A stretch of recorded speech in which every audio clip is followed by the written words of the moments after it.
I really believe I am. It's crazy the level. There are people out there who truly believe I am evil. I'm nothing close to it. I'm one of the most compassionate people you could possibly meet. Can I give you 2 takeaways just for people that are like, oh, Andrew Tate? Here's what I've heard from you so far. Had conversations with my team internally, understanding now that I'm the most famous man on the planet, I have to curate my messaging. Not say anything different, but say it in a different way. We were already doing that. For a month prior to the ban, we had already changed a lot of the messaging, changed our stance, we said the same things, but changed the way we'd say certain things, removed certain subjects altogether, and we were already curating our messaging. However, they looked at me, and I think that the social media companies saw me as perhaps a 19-year-old warrior who's soon going to become a warrior king and thought we either kill him now or he's going to become too big to kill. And they decided to kill me now. I've only been super viral for 6 months. If they would have given me a year, the messaging would have absolutely been curated to a point that I don't think they would have deleted me at all. One of my last posts on Instagram, this picture gets, I'm going to donate $2. $1 to female charity to protect them against domestic violence, and $1 to men's mental health charities. $2 per like to show that all my haters who only talk negative, I actually do something to fix the problem. I take the negativity and I turn it into light, as God would want me to do. I'm going to donate money. It was a 7-day countdown. Instagram deleted me on the 6th day. At the time of deletion, it had 555,000 likes. It's $1.2 million. I was prepared to donate to charities. Nobody wants to talk about that. Nobody wants to mention it because I'm evil, right? At the time of my deletion, when I got deleted, the only appeal I sent to Instagram, the only message I sent was, can you confirm the number of likes on that picture so I can finish my donation? They ignored me completely and utterly, didn't even want to reply to it. So I was already understanding that the way you can say certain things when you have 300 views on a video, if 0.1% of people misunderstand you, that's not a problem when you get 300 views of video.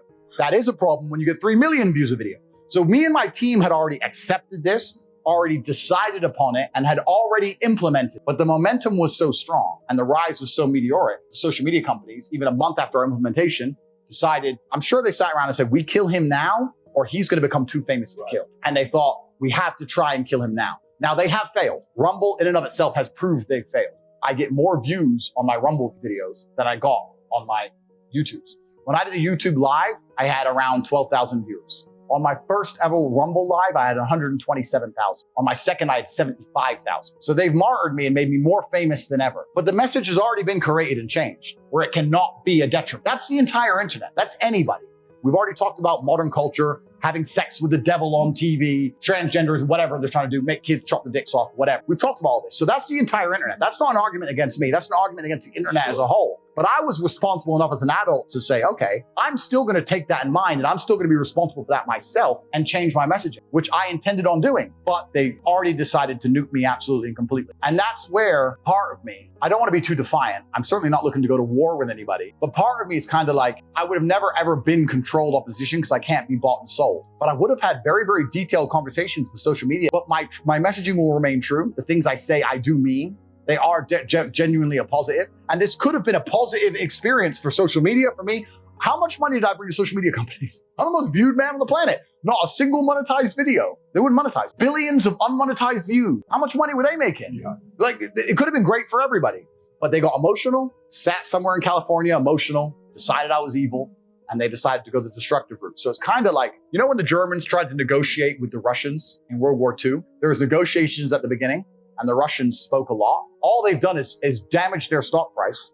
You're correct, Rumble's gone to the moon. All they've done is damage their own stock price and convinced everybody who believed in me that the Matrix genuinely doesn't want people to understand my ideals. They have martyred me. They have martyred me now. So now it's going to be a matter of, yeah, I will talk to you about coming to your platforms, of course. But I'm going to say the same things I say, and yes, I'll curate the messaging, of course. But we also have to have a conversation as professionals for you to understand that you acted emotionally and made a mistake. And it means a lot to me because I'm a principled man. If a senior, whoever, SEO exec were to say, yes, we made a mistake and we're sorry, we misunderstood you. That's all it would take for me to say, no problem. I understand that. I'm going to create my message. We know that's not going to happen. Of course it's not. Yeah, it's because this is what happens with tyranny. We're smarter than all the other control mechanisms and monopolies. We're never going anywhere. We're too smart. And the funny thing about monopolies and tyranny is that you have to use force. And force is something I understand very, very well. Force is a very, very powerful tool until it's overused.